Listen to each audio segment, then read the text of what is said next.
where the adversaries move quickly. They know, like, it's a constant race against them. What what little loophole can they manipulate in tech, in communication, in the law to continue to do what they do? And you try to close that loop, and then they find another. Let's go.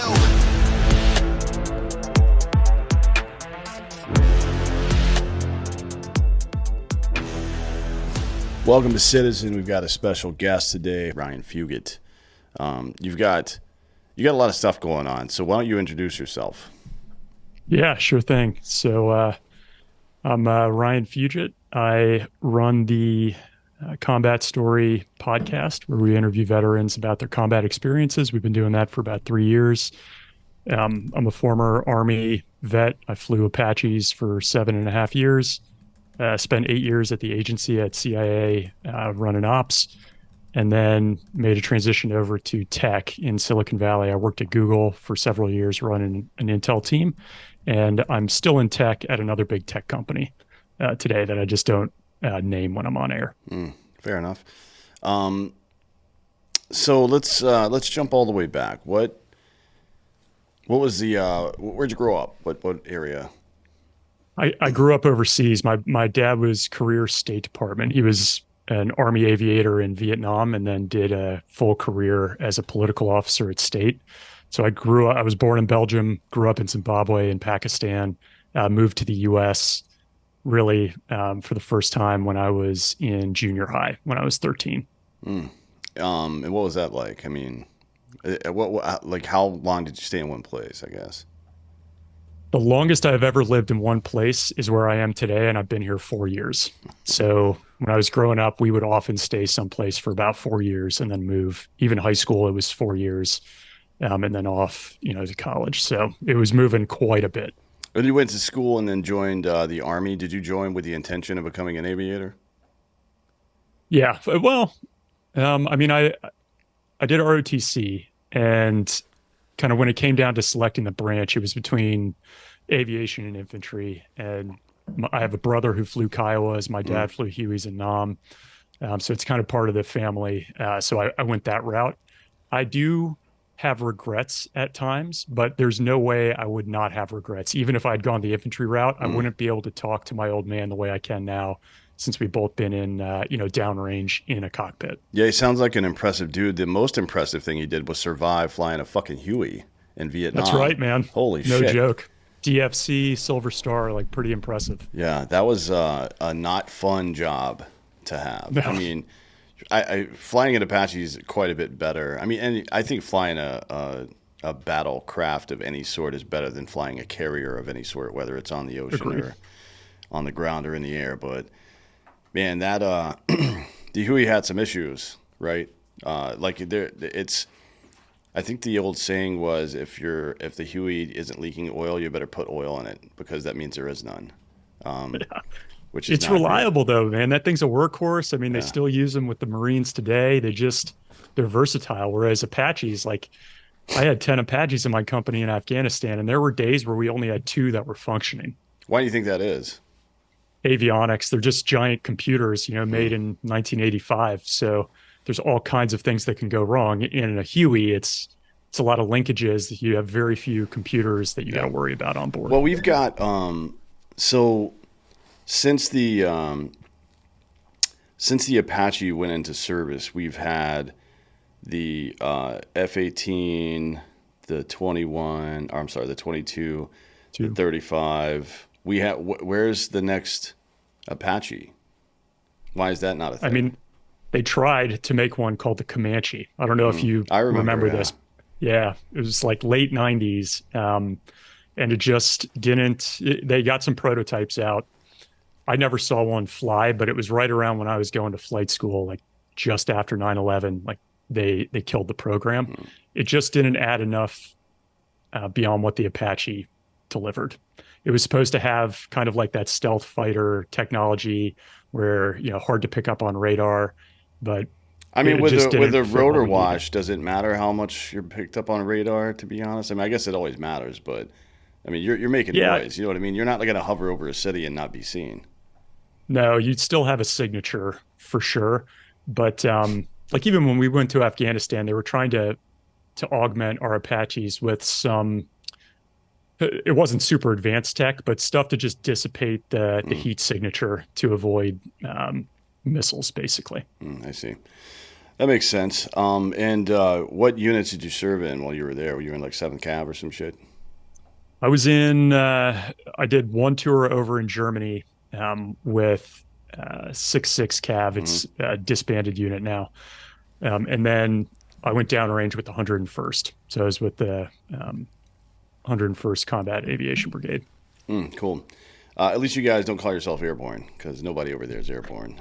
Not to split hairs or anything, but take that tab off your fucking shoulder. I gotta say, man, we're getting ready for a trip. I'm taking the family over to Normandy Oh yeah, yeah, over the yeah, holidays, and you just can't get away from the 82nd and 101st operating in that same theater. Like I yeah. wish I could have heard some of the back and forth back then. Oh yeah, I'm sure they talk quite a bit of shit.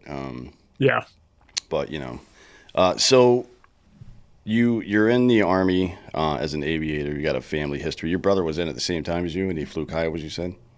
he flew Kiowas, but he wasn't flying at the time. He ended up doing acquisitions by that point for 160th and some of the spookier Okay. sides of the aviation community. And you do how long in the army? I did just about 8 years. And what made you decide to get out? Was it just going to Air Branch, or did you decide to do that, or what? No, yeah, for me it was just wanting to make a clean break from the military. Like I'd been in, all post 9/11. Enjoyed the deployment, did not enjoy garrison, Yeah. and just thought like I'll try my hand in business. And I think like a lot of people, I went into the private sector for 2 years doing consulting, and 3 months in, I hated it. I just, like the guys I had just been downrange with were going back again. I was sitting there at barbecues on the weekend. I felt guilty, Mm. honestly. Um, so I had grown up around the embassy community and loved that experience. So I pushed really hard to get it into CIA, Mm. which is what I ended up doing. But it took me, a year from start to finish to get my foot in the door. Yeah, well, I mean, it's a pain in the ass, right? Dealing with those Yeah. assholes, or dealing anybody in federal government is such a nightmare sometimes dealing with that. Just the background check process. Like, didn't I just do a background check 6 months ago? This is a different. Yeah, This is a single scope back. It's like, yeah, that was the same thing that I just did, dude. exactly. Um, Exactly. so what do you? I guess when you get into the agency, you're doing whatever you're doing. Air Branch is one of the lesser known. The only thing you I ever was not hear. in Air Branch though. Oh, you're in ops. You're in DO or DO. I was a DO Okay. officer. Yeah. So narrowly avoided Air Branch, I would say. Like again, I would say very similar to wanting to do infantry as well as aviation. Like Mm, there's a part of me that would have loved to have done the paramilitary side in Air yeah. Branch. Um, but I had already done some of the downrange stuff, and Mm, the traditional like bread and butter work of the agency is that operational tradecraft. yeah. So Yeah. that's Yeah. what I stayed with. Yeah. That's honestly, intellectually, that's probably more fun than just trying to spike your adrenaline all the time. I don't think many people know much about what goes on except for the odd movie here or there that comes out like this. It used to be less. Well, I don't know. For the Vietnam era, a lot of dudes got recruited to start their own private companies that were basically contract companies for the agency. That was a really common thing back then.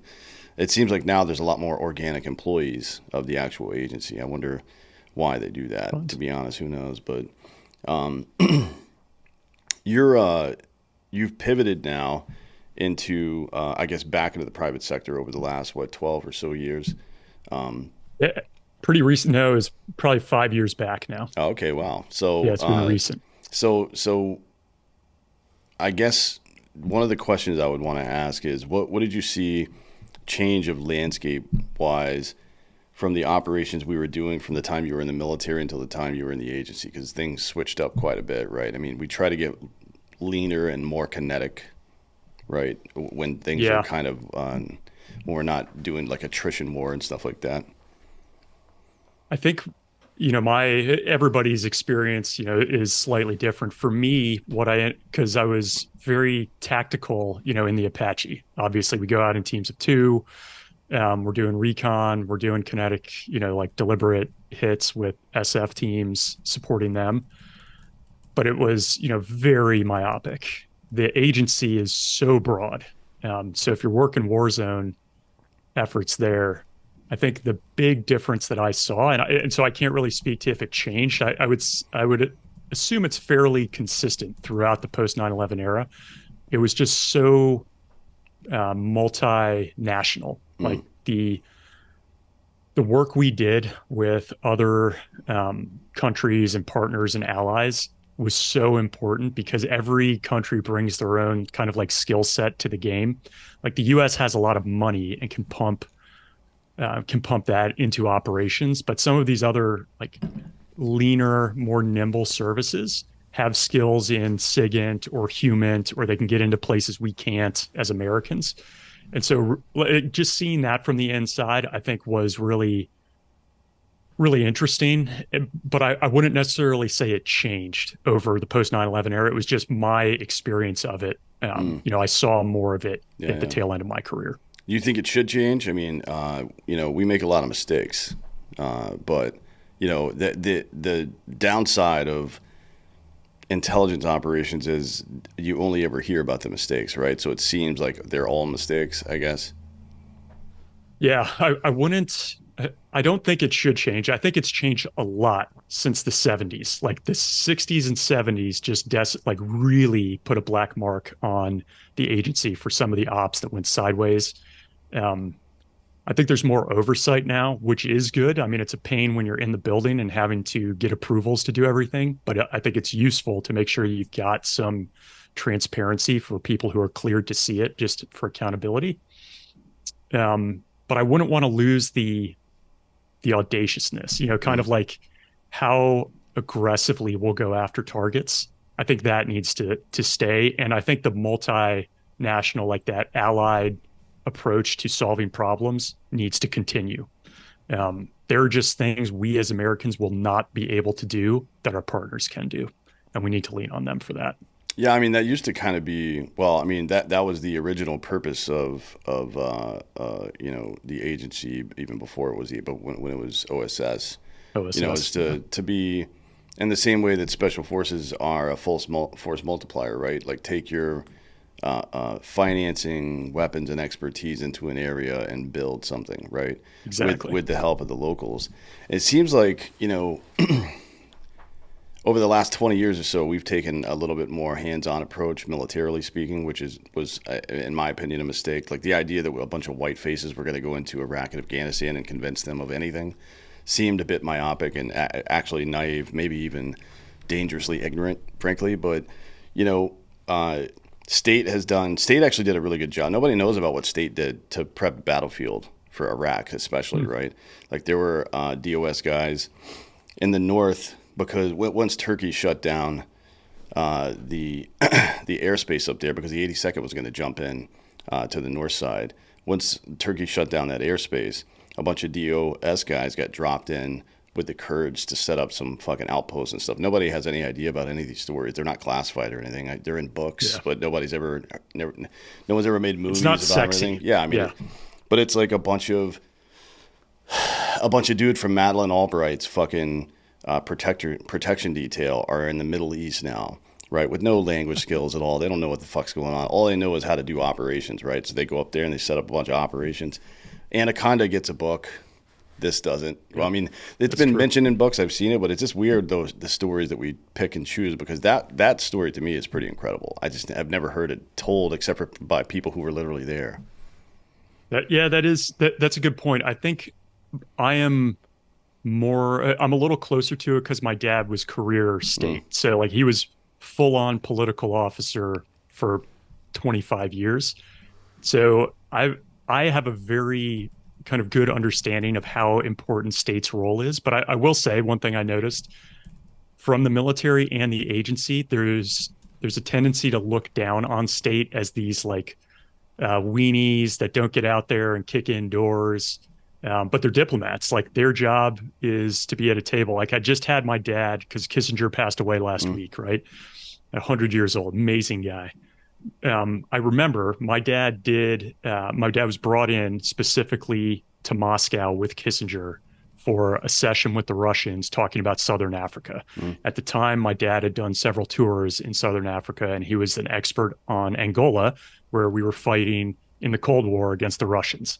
He had just come out of that.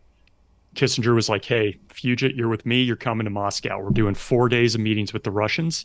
You're coming in on day 4, and I'm going to tell you exactly what I want you to do." Um, but that's the kind of stuff like you're not going to see that in a movie. That's not like a sexy shoot it out scene, but it kind of determines the fate of Africa between two world powers. Yeah. And now it's just mostly China and Russia figuring out that fate for Africa, right? Which, technically you might blame on Kissinger. We'll see. Time will tell. You never know, right, how things are going to go.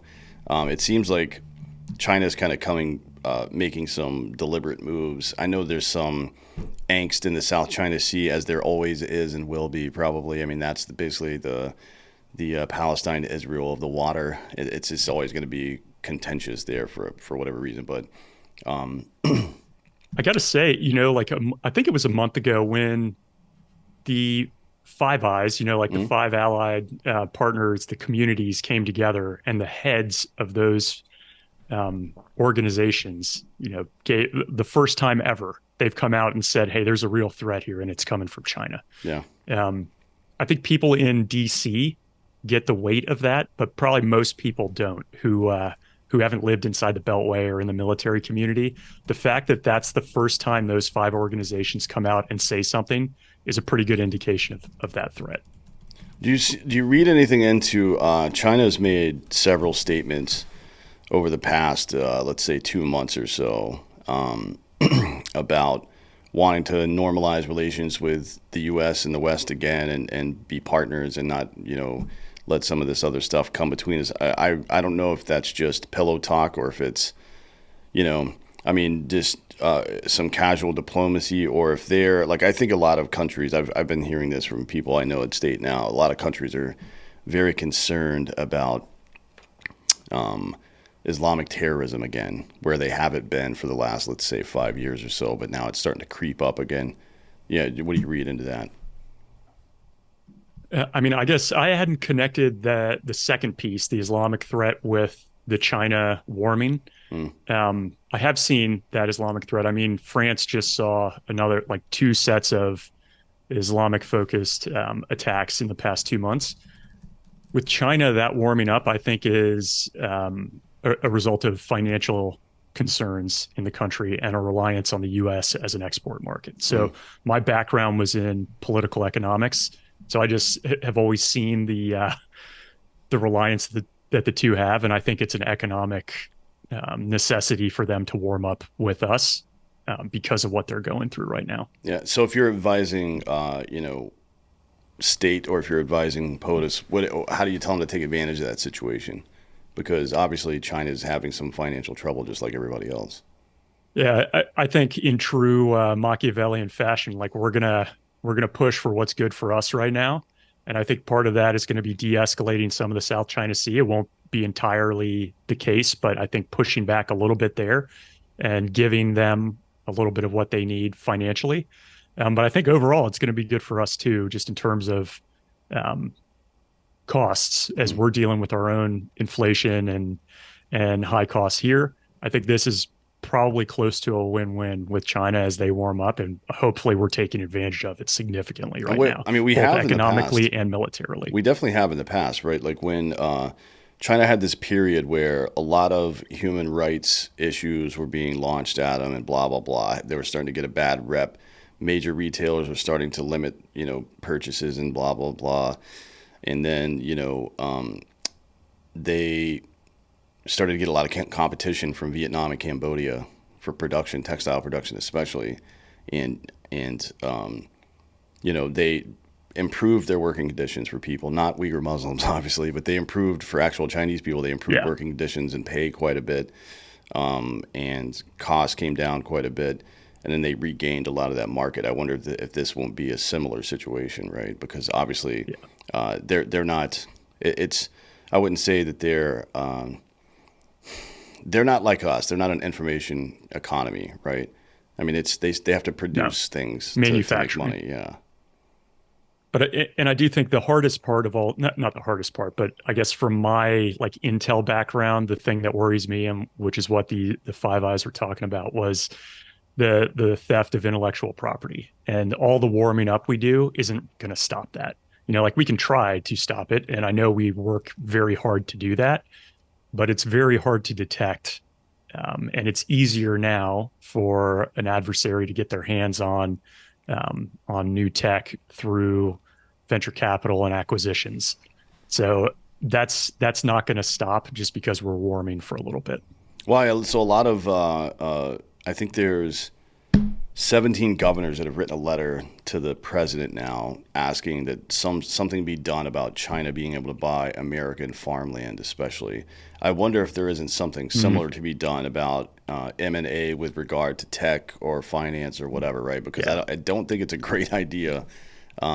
China, people talk about China owning America and debt and stuff. They own like 4% of our debt. It's not that much. People bellyache about that a lot, but that's a kind of a red herring.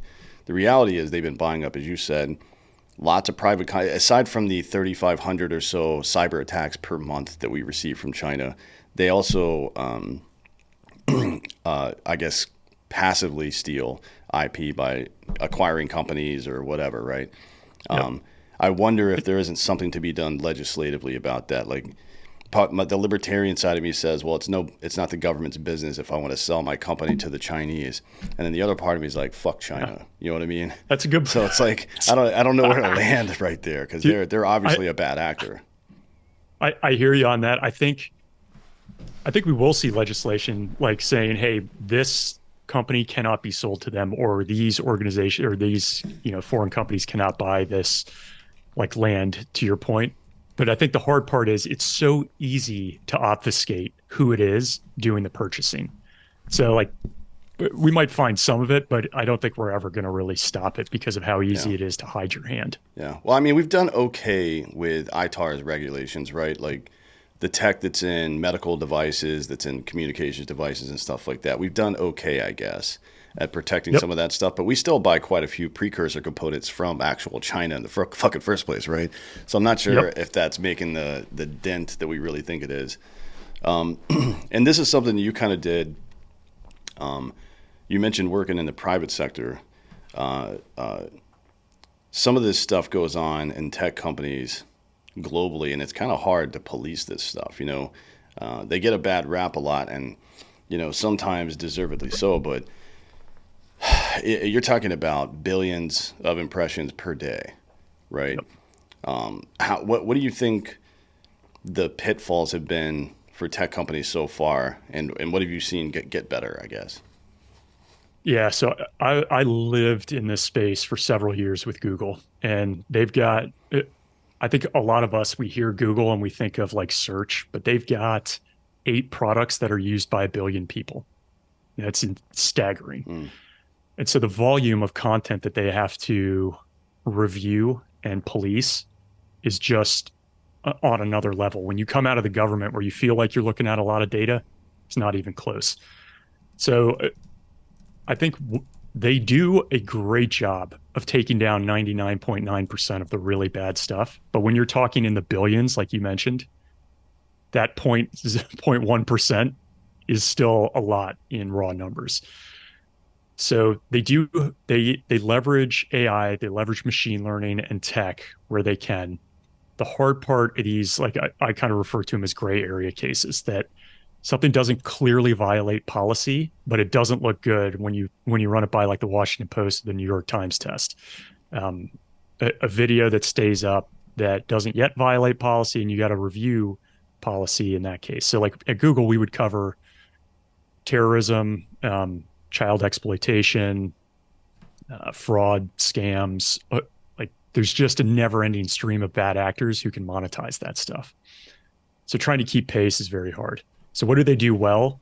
They leverage tech as best they can, and they've got literally armies of people around the world reviewing content. Like, so you've got people, humans, who have to sit and look at like beheadings, mm, and they have different tech that they use to make it less psychologically damaging to those people who have to review, and they're literally clicking a button like take this down or keep it up, and it's going to be imprecise forever. So I think that is the challenge, which is how do you reconcile you're never going to get it right, and it just takes more and more people as you have more users using your platforms. Yeah, I think that's like a never-ending struggle they're going to have. And then there's the obvious elephant in the room, and that is the Department of Homeland Security and FBI requesting that tech companies censor on their behalf, which is now kind of an established fact. I think it would be hard to deny that that happened at this point by anybody, although quite a few legislators continue to deny that it happened. But it very clearly did with CISA and a couple of other things. The Stanford disinfo group was pretty fucked up as well. I mean, like, how do you balance? Like, I don't think there's this debate between being a publisher and being a throughput, right? For other people to publish. It's like, all right, cool. I mean, you're technically, even if you're a publicly traded, still a privately run company to some degree. So you have the right, I suppose, based on your shareholders' input, to do whatever the fuck you want, frankly, right? But you don't have the right to act as a censor on behalf of the federal government. That's still a violation of the First Amendment. So I wonder, like, how do you balance? Because there is a lot of fucked up shit that needs to be taken down. Child pornography. There's a lot of stuff with regard, like the violent stuff. I mean, that is what it is. That's just a policy. I mean, certainly can be damaging to people, but the child porn's got to go. But it's still up in a lot of places. Like, that was a big problem for Twitter, especially. Yep. They were doing a lot of work on behalf of the federal government and not so much on behalf of children in America. So I wonder, like, how do you balance? Like, what do you do when when DHS calls you and says, "Hey, we don't like this Hunter Biden story," because it was true, it turns out, right? Some of it I would say is just the law that you have. So like we see it in the US, but like when you're inside that company, you have takedown requests that you have to do from every country around the world when their government leans in based on their laws. And Google, because it operates in all these places, has to abide by those. And they have to publish what they do. So like when they do a takedown request from a government, they publish it. And so you could see it on their website. They don't do a great job, I think, of publicizing that because there's a ton of data folks can go through if they want to see what they take down. So some of it's, they truly don't have a say unless they don't want to operate in that country. But because they're a private entity and they want to make money, they want access to consumers who are in those countries. So they have to abide by those rules. To your point, though, like some of that in the US is like child pornography. That is illegal to have up. They have zero choice. When NCMEC, the National Center for Missing and Endangered Children, reaches out, like Google has to act. If it's a policy decision that's not illegal, though, that's the tough part. And that, I think, having been in the military and government, I hear more of the censorship on one side. But when you're inside that beast of Google, you hear it from both sides. Like, why are you taking this story down? This is important to us, but you don't do it to the other side. I think they do it both directions. Well, do you have an example of a pro-conservative or anti-left story that got taken down? Because I've not heard that, but I'm sure there were. I mean, actually, yeah, I was at Google when we had the 2020 election. So, yeah, you had both sides had advertising taken down because it violated the advertising policy that was put in place. And it was literally on both sides of the aisle. It could have been around any issue, you name it, like gun control, abortion, but it would come up and they'd have to take those things down if they violate policy. Well, that's advertising, but I'm talking about like a news story, like the Hunter Biden laptop. All right. And it wasn't just, by the way, I'm not just trying to lay this on tech. 50 or 60 former intelligence officers wrote letters saying that it was Russian disinfo, and they had all lied. None of them knew what the fuck they were talking about, or they were just straight up lying. And then, the tech companies were more than happy to take that down. Not just the tech companies, but all the major newspapers and across the country as well. So it's like, is there an example of that targeted the left and not the right? Because I don't think I've ever heard of one. I don't know. I'd have to go back and look at that, but I'm probably getting into waters here that I should not. So, but yeah, I mean, we'd have like this was a running issue for us. And it wasn't just ads. Like I use ads because that's a Mm. very specific space, but it's on Blogger, it's on YouTube. Well, there's also Um, there are laws around advertising too, right? yeah, Not for not just sure. not just about like the truthfulness or whatever of the ad, but the way in which you can target specific groups, especially kids, right? You like Google went through this big time. What was that? 2014 maybe? I don't remember when that Yeah. was. That big lawsuit where on YouTube kids were getting fed all kinds of advertisements and they're like, all right, let's slow it down with advertising stuff to kids. We're not trying to get them addicted to sugar and shit. You know what I mean? Yeah. Like some of this No, stuff no, is you're some right. of the ad stuff is literally a legal issue that which I don't think many Yep. people really understand. I don't think people understand if you haven't worked in. So we own a booze company, and the way we're allowed to advertise that with paid out, like if we're on our own show, we can say and do whatever the fuck we want. If we pay for an advertisement somewhere and it's an actual paid advertisement, the laws about what we can say and stuff like that become very narrow. You know what I mean? For For a sure. variety of reasons. So I wonder, like, people see these trust and safety teams at the tech companies in a very bad light now because a lot of mistakes were made. But in reality, their primary objective is one, to keep the company in compliance with the law, and then two, to make sure that people aren't being preyed upon on the platform. You know what I mean? And Oh, for sure. I just don't like everybody just wants to get rid of it altogether. I'm like, well, let's slow down because babies and bathwater and shit. Maybe let's take a beat and figure out like how exactly we could do this better instead of just throwing the whole thing away because social media is not going away. No, it's not. This is something that I try to talk about whenever people will listen. Like I've never worked in an organization where people on the outside didn't think that we were doing something bad. So I'm sure you saw this in the military, but Oh like yeah, I was constantly accused of killing, innocent women and children because I flew Apaches. At the agency, everybody, like I literally on my show, when we do combat story mm. in the comments, I'll have people say like, you're a baby killer. You worked at the agency. And at Google, it was no different. Yeah, Like everybody hates you. And I guess my perspective was the jump from the military to the agency. I felt like I was working with the exact same people. A lot of them were former mil, mm. but it's a lot of people who want to do good for the US. They don't mind getting paid nothing. They're constantly sacrificing time with family. They're also going downrange. Um, and so I hated seeing that stigma put on folks from the agency. At Google, very similar. Like you got a lot of people trying to solve super hard problems. And what you hear about are the bad ones, similar to what you mentioned with the agency. Yeah. Like you rarely hear about like the intel that got bin Laden. That's one of the good stories. You don't hear about it when it's, hey, this strike went awry. That Mm. was bad intel on the objective. So I think they are painted with a pretty bad light in that sense. So I would ask people to give them a little bit of grace. You got folks like me who wore a uniform, and now I'm just trying to fight all this like child exploitation. Similar place, I would say. Yeah, yeah. I mean, it's I don't I talk about a lot of the show. I don't think people understand the scope, I guess, of predator activity. You know what I mean? It's like there's 45 to 50 million people in some form of slavery right now globally, and the largest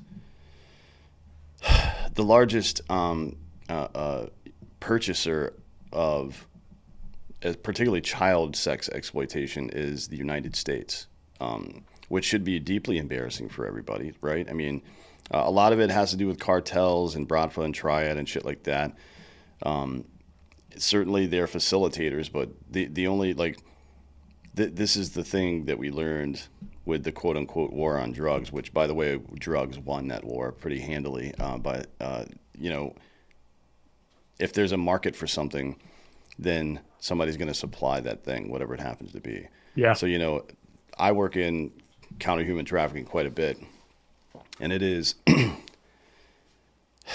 every success just makes you angrier, to be honest, because it's like, what this is my fucking country. This shit's happening in, and we're number one. We're right at the top of the list. You know what I mean? And second place isn't particularly close rate stats wise. I'd be curious to get your take on this because what I've seen, especially from the agency and then moving into tech, I have to imagine this is the case in the work you're talking Mm. about, where the adversaries move quickly. They know like it's a constant race against them. What what little loophole can they manipulate in tech, in communication, in the law to continue to do what they do, and you try to close that loop, and then they find another. It's uh, I would assume you see that often Yeah, it's like in playing this. whack-a-mole. I mean, it's like I'm trying to think of a way to put this, but an entire operation will pop up and disappear in the middle of our collection period. You know what I mean? So it's like now you have to back up, though, right? That's how it works in intelligence. If you can't, if you're looking at something too close and it doesn't make sense, then you have to back up and look at a bigger picture, and then back up again and look at an even bigger Yep. picture sometimes. And to be honest, as much as everybody's afraid of AI, it certainly helps, right? To be able to pattern algorithms and look for things and travel patterns of certain groups of people and shit like that certainly helps.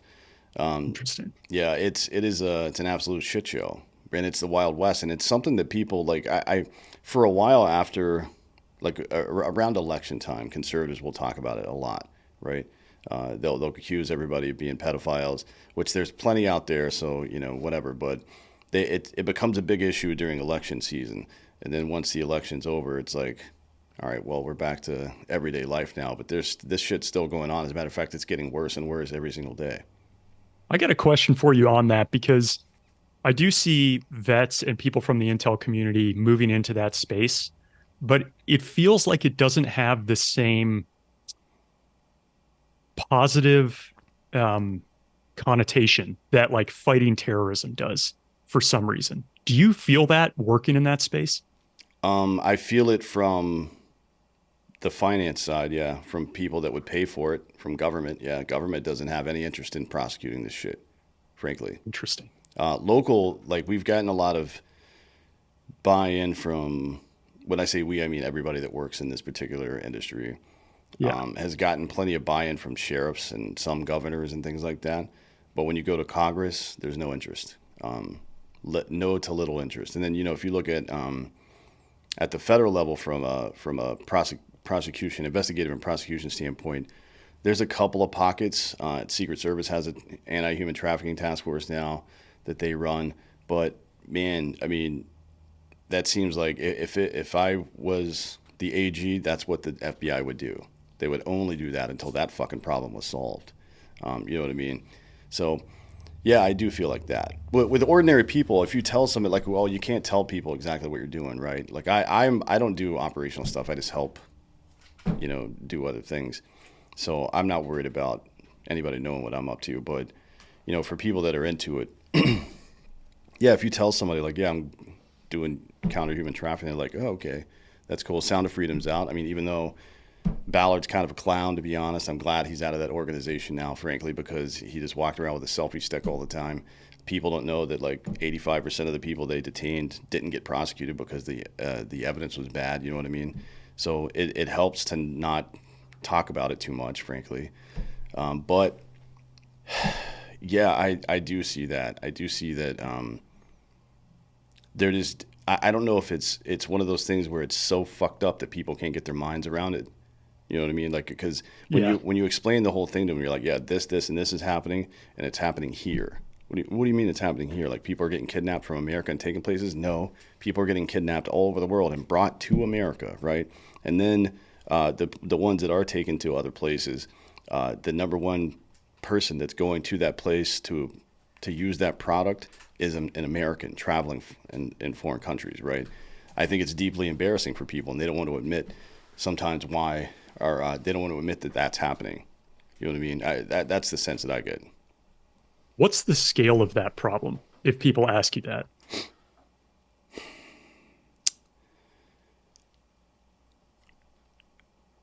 I think, Because it seems like a lot of one-off. Not, I know it's not one-off, but I think that's like you have a terrorist attack that kills 200 people as opposed to like a person is kidnapped and trafficked. Mm. So maybe that people don't see that scale as easily. Yeah, well, I mean, so like think about you're looking for, and this is just business strategy, right? You're looking for target-rich environments, I guess, to use one of our phrases. But you're looking for a Yep. target-rich environment that is that can be actioned quickly, right? Preferably in a place with low visibility. So Las Vegas, for example, right, or the border with migrants coming over the border. Those are places where there are desperate people. There are people who there's a lot of people in a certain area, but not so much visibility on them because of what they do or Hmm. who they are. And then, you can grab groups of people. I mean, so the pipeline from the cartels is all these people will come over the border. Women will come over the border, including very young women. They'll get processed by Border Patrol. They get sent to Office of Resettlement. They'll get picked up by MBM Inc. if it's a young male actually, but if it's a female, usually they go to a Catholic charity, or if they're uh, if they're underage, they'll go to like, I'm sorry, yeah, Southwest Keys, the male one. MBM Inc. will take these people all over the country, and the ones that just make it through and don't get shipped to somewhere particularly in the country usually will get picked up by some cartel guys. And they get taken to these houses called stash houses, right? And basically they Yeah. rape these women for about 2 weeks. Very frequently get them addicted to some kind of drug, whether it's meth or heroin or fentanyl, and then they'll ship them out to their sponsors, which are supposed to be relatives, but really they're not. I mean, we found cases where there's like 17 people, women ages 12 to like 17, they get shipped to the same address. Like, oh, that's a big family. You know what I mean? Obviously, that's not what's going on. So the scope, there are plenty of one-offs, right? But the Taken, like Liam Neeson situation, that's I think that's far less common than the mass grab that happens here, frankly. Wow. Jeez. Yeah, and it's the weirdest thing about, there's a lot of people that do good work in that industry. OUR is one of them, by the way. They do good stuff. It's just, sometimes you need new leadership, but the scope of the problem, like they're like you said, there are veterans jumping into this all the time. Tier one guys are all over it. A bunch of former agency guys are all over it, and it's still not enough. You know what I mean? It's still not enough. Like, and I think it's reflective of kind of the bureaucratic nature that American policy has taken, where we spend a lot of time looking out and not so much looking in. You know what I mean? We're not spending a whole lot Oh, of for money sure. securing our border. We're not spending a whole lot of money on, improving our own country right now. And the reflection is there, like you can tell. I do like more of the guys I've interviewed recently have some connection to working in that anti-trafficking space.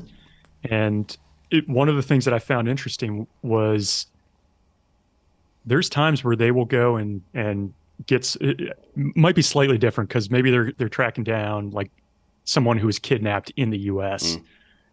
Mm. Um, but they end up taking a lot of heat in the process from either the person ran away and was claimed they were kidnapped. It seems like no good deed goes unpunished in this space. Like, I don't know how people receive it when you tell them that this is something you work on. Hopefully, it's positive to your point, but I feel like even there, I've heard guys say that they get some negative reaction at times. Yeah, I mean, it's again, I think there's an element of shame in there. It's like if you walked into your buddy's house and it was dirty and you started cleaning it up, he's gonna probably get Yeah, offended good point. offended by that. You know what I mean? So when it comes to like local law enforcement feels overwhelmed for sure. I don't think they mind the help, frankly. Yeah, The federal government, on the other hand, you know how it is, man.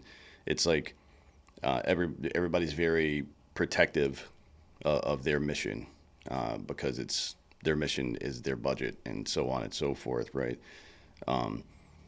It's And that's, to be honest, administrators, bureaucrats, their job is to do that, right? But you have to have, and this is the same thing with the relationship between, let's say, the DNI and the president, or all the agency heads and the president, or the Joint Chiefs and the president. The president's job and his staff's job is to be an administrator to some degree, right? Yeah. And your job as the general, as the director, as the director of operations, especially at the agency, right, or the DNI, something like that, is to be like, okay, yeah, we're checking all of our boxes here, but we have a real problem that needs to get solved, and here are the kinetic actions that we can take to solve that problem, right? So it's like people always blame the bureaucracy, and they never blame the weak ass leaders right below it that are supposed to be the action guys. Like, you have to push until the job gets done. That's your fucking job. That's fair. And I will even say at the agency, like you mentioned the war on drugs, like that part of the agency wasn't, the most funded or the one that you really wanted to end up in doing Mm. counter narcotics. Now they don't have, an anti-human trafficking, like as far as I'm aware, but it's a very different mission set. And you mentioned like the Bureau, like I could see them being more involved in it. I mean, they're so good Um, at forensic accounting, and following the money in these yeah, situations produces the most arrests in my experience, right? So I feel like the bureau is like uniquely designed to handle this particular problem. and it's casework, like Mm. casework in the sense that you got to have a criminal case based or some type of case built on this, and that's what they do better than anyone. Yeah, I mean, if you want to get the prosecutions, right, you have to, Right. because we don't, as an entire anti-trafficking entity, like everybody who works in that space, we don't get prosecutions nearly enough. I believe it. So yeah, it's kind of fucked up, but I am glad that a lot more dudes.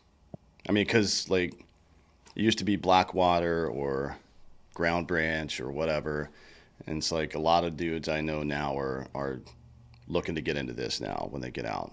A lot of my operator buddies. So I think it's good. It's like there's a community building right now that is tired of bullshit. So that's a positive thing. It seems like there's not money around it though. Maybe that's the difference. Like, if you go to a defense contractor and you're going to be, a contractor on some contract vehicle supporting Ukraine, Mm. like you can get paid from that. I Oh don't yeah. know what they have in that field now for this. It's you're definitely not getting paid 150 grand every 6 months to Yeah. to deploy to a anti-human trafficking job. Not none that I'm aware of, anyways. Um, but it's I think in the beginning, just like a startup, it's good to not be overfunded. You know what I mean? Yeah. Being overfunded as a startup means that you're going to spend your way out of mistakes that you should learn Yep. lessons from. Agree. And I think it's hard to balance it because we're all fucking meat eaters. We want to get after it and stuff, but building things from the ground up is important as well to make sure that Yeah. structure lasts the test of time even after we're gone. And then, I mean, it's a good story to tell too. Hopefully one day we'll be able to tell it. And that's kind of what your side hustle is now, is telling stories of veterans. Tell me about this combat story show that you have. Yeah. We started it 3 years ago now. Really, for me, basically it's a podcast, right? It's video, it's audio, it's on all the platforms, but the whole focus is it's a long form interview with combat vets talking about what they experienced, what they learned from it, anything they could pass on, good leadership, bad leadership, loss, sacrifice, all that. I've interviewed people as far back as World War II. Actually, we had somebody from Battle of Bulge who just passed away 2 months ago, sadly, up until Syria from 2020, and Ukraine now. I've interviewed a few folks fighting in Ukraine. But for me, I think the genesis of it, and we've interviewed 150 vets, we do one a week. But for me, I was in the agency, I was on a war zone tour, and, probably the fourth year I'd been away from my family. And it just struck me like, I don't know if how much the US population really understands about that sacrifice that the men and women put in downrange. We see it in movies occasionally, but there's such a long tail to it. And honestly, for me, it was I just want one politician to see one of these episodes and hear what it's really like, and maybe think twice, not before sending someone downrange, but just like the decision, making a more deliberate, conscientious decision when sending people downrange and what it means, not just in the moment, but like what it does to families, what it does to people longer term. And so that's kind of the approach we've taken, like sharing some of those stories. I think the ones that get the most traction are your tier one operators, your Delta and your DevGru folks. But we've had several conventional military guys and gals that have gotten a lot of attention. And I think it could be your son or daughter out there, like for people listening, your brother. You get a lot of comments from people. And I know you know this well, like you interview a lot of these people. But we'll get comments from folks who will say, hey, my son was deployed. I was never able to talk to him about what happened. I feel like I understand what his life was like there now. Or he passed away. I can understand what the camaraderie was like by hearing about this. And then I expected it to be mainly veterans who listened, but it's definitely not the case. Like it's very, very much probably half the people who listen were never in the military. And so it's just an appreciation for what people go through. And it's pretty cool to see. But for the veterans who do listen, I'll get notes every now and then that just say, hey, I listened to this. It's helped me kick this habit. It's kept me alive. I didn't kill myself. I listened to, this Delta operator who went through some serious trauma, and I understand it better now. And I'm not going to take my own life. So it's been rewarding in that sense, I would say. Yeah, I think it's, you can tell a lot about a culture and society based on who they consider their heroes to be. You know what I mean? Yeah. And we've we've made some mistakes about selecting our heroes. You know what I mean? Like artists and stuff. And it's cool. Produce art. That's great. But we've come to conflate talent with expertise, which isn't always the case, or talent with experience, which also isn't always the case. But also, it's kind of a lot of this stuff is devolved pretty rapidly into, I guess to some degree, hero worship is always like an affinity or aspirational marketing, right? Like, oh, I want to be like that guy. And we have a culture now who, like, if you ask the average 12-year-old what they want to be when they grow up, they'll say a TikToker, right? Or a YouTuber or whatever. They want to create content on social media. Fair enough. That's not a thing, right? That's not like the content you create is the job, right? Like you still have to be able to do that thing, whatever it happens to be. If you're a cook or you're a musician or whatever, you still have to be able to do that thing. But we've kind of gotten off kilter here a little bit about the type of human being we prioritize and look up to. You know what I mean? G.K. Chesterton said, and I use this quote a lot, but he said that men didn't love Rome because she was great. Rome was great because the men loved her, right? So, like, being able to tell stories about real dudes like this, women as well, who, life is complicated. There's a lot of political shit people don't agree with. There's a lot of bureaucratic shit people don't agree with. There's a lot of practical, circumstantial shit people don't like. But to tell the story of somebody who said, well, I'm going to put my personal feelings aside and go sacrifice for my fucking country, I think is really important to be able to tell that story and have people look at that and be like, you know what? Because I think the lesson is that, for me at least, because I know a lot of these dudes, and I've been to war, we're ordinary people that choose to do extraordinary things. That's it, right? And the purpose for me is to, like, you can do this too. You just have to choose to fucking be better than what you are right now. Choose to put more into this than what you're getting out of it, and that's what makes a country great. You know what I mean? That's the story. So being able to tell these stories, I think, and then be able to, for the listener to be able to kind of connect with these people on a human level, like, oh, that is just I know you've had Ryan Hendrickson on before. Everybody's got a friend like him, some wild ass dude that used to put cherry bombs in mailboxes. You know what I mean? Just a fucking psycho. It's like, but he's a good dude. It's just my buddy Ryan. He's a crazy guy, right? We've all got a friend like that. He's that friend that said, you know what, I'm going to do this crazy shit, but I'm going to do it for my country. I think it's a really important lesson for people to learn. Even just thinking about Ryan is a great example because, I mean, he grew up homeless Yeah. for a part of his childhood. Now he's popping He, mines in fucking Ukraine. Like, what exactly. the Like fuck? he can't even get enough of helping other people. Um, Yeah. so yeah, I think it is like it's a great example. And some of the people that reach out, and I'm sure you get a lot of this, is young men and women who are like, hey, I'm considering a career in the military or the intel community. Like I want to go and do what these people did. Um, and it's just so strange to me because I grew up hearing about my dad coming back from Vietnam and how he was treated, Hmm.